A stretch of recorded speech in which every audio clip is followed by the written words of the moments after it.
J'étais assez surprise. Je cautionne en aucun cas ce qu'elles ont pu dire. Après, sous le coup de l'émotion, c'est vrai que je pense que...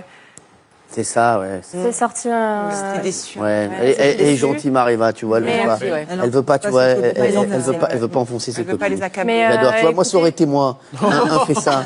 Et je les aurais fracassés. Non, mais en fait, c'est... Je les aurais fracassés, moi. Donc la décision a été prise, c'est comme ça. Je pense que la décision elle est à hauteur de ce qui a été dit.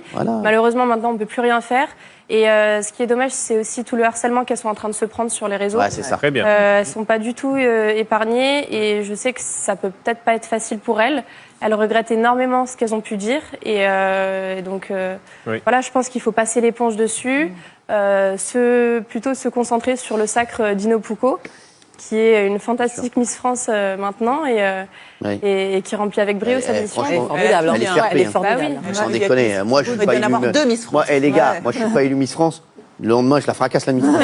Absolument. Donc, tout a commencé par la divulgation de vidéos privées dans lesquelles on voit Miss Provence et Miss Aquitaine qui insultent justement les 12 finalistes. Et aujourd'hui, coup de théâtre, la sanction est tombée.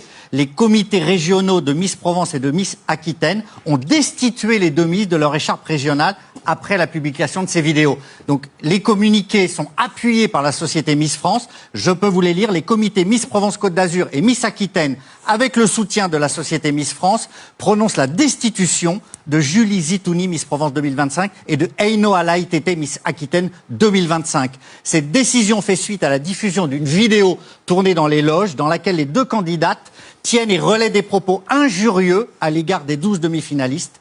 Ces paroles et cette attitude sont en totale contradiction avec les valeurs que nos comités s'efforcent de défendre. Voilà. Donc, il souligne que les demi ont présenté des excuses publiques, mais pour eux, la gravité des propos rend impossible le maintien des titres.